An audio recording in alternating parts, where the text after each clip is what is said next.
can touch lives quite like you. That's right. You have an extraordinary ability to impact lives in a unique and special way. I learned at a young age that I am, and I tell you, I am not an ordinary person. There's something uniquely different about me. And that uniqueness is this. I'm mad. I am mad. Now I know, calm down. I've never heard that. But I understood that flying one day from Houston, Texas. I've been in Houston all week. I'm tired. It's time for me to go back to Dayton, Ohio, where I was living at the time. And I'm really tired. I'm so tired, I pulled my necktie back, and then, you get that thing at the airport that you get that you don't want to get. Your flight has been what, everybody? It's been delayed, and I'm ready to go home. And I don't want to be here, but my flight is delayed, and now I'm being detained even more. And I'm sitting there, and as I'm sitting there, I noticed that this lady, this white lady, she's staring at me.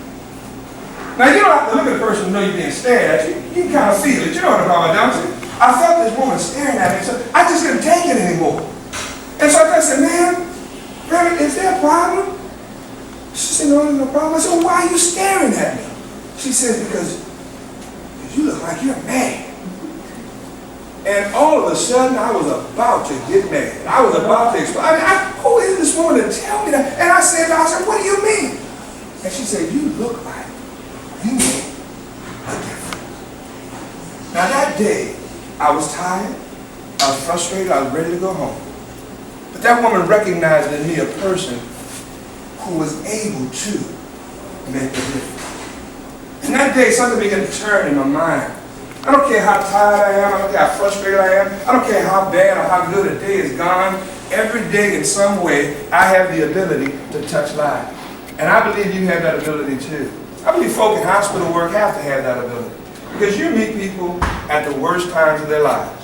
You're not meeting people when they're doing well. I mean, occasionally that is the case. I mean, we left L&D and they're beautiful babies that were born. Twins, I think, yesterday, and a beautiful baby that was born this morning. Those are happy times. Those are good times. But leading up to those times, those aren't. And in those moments, you and the people that work for you have to make a difference. Now you're leaders. Isn't that right? This is a room of leaders. You're the people that the staff throughout this hospital and throughout this community, you're the ones folks look to. It says to them that I'm going to make it in this industry, but you know what? I'm not going to make it without you. It says that I've got your hand and you've got my hand, and together we're going to get from where we are to where we need to be. I've got two brothers and we grew up together. My older brother is a year and a week older. My younger brother is 11 months younger. And every time you saw one, you saw the other. And we would say, together we stand, divided we fall. Whatever we did it together. We were one as a team. If one failed, we all failed. If one succeeded, we all succeeded. If one rose high, we all rose high. That's the mindset I believe that true leadership has. I'm not going to make it if you don't make it. I'm not going to benefit if you don't have benefits. We've got to have that mindset. In business, in hospital work, you've got to run with winners. You've got to identify people who have a mindset to be winners. And in order to be a winner, you've got to be willing to work. From the top to the bottom, there's got to be a mindset that says, I'm here to work, I'm here to contribute, I'm here to put forth effort so that we as a group collectively can win. Don't you know when Cindy wins, you win? When you win, Cindy wins. When you win, Bacon County Hospital wins. We've got to have teams of winners. Even among the people in your organization that appear to be losers, you've got the responsibility to find the button, the right button, the right button, the right button. And if you push the right button, you can turn people on in a way that they've never been turned on before. That's what real leadership does. And a brain to use if you would be wise. With your equipment, they all began. Get hold of yourself and say, I can.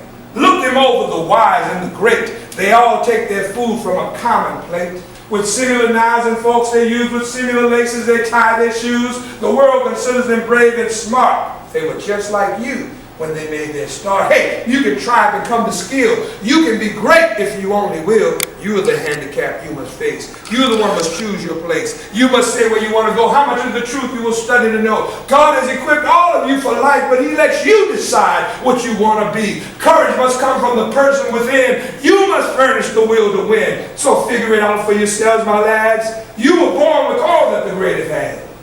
With your equipment they all began. Get hold of yourself and say, I can. I can be a better manager. I can make a difference with my staff. I can change the complexion of Bacon County Hospital. I believe that I am a mad person and I can do it. Yes, I can. I want you to do like I do every day. I want you to get up in the morning, look at yourself in the mirror and say, you sure is good looking. And then tell yourself, I can do it. I know I can do it. Oh yes. Oh yes. Oh yes, I can. My name is Brennan, Francois. It's been a plum pleasing pleasure talking to you today. Believe in yourself, believe in your God, and tell yourself every day, I can do it. Amen.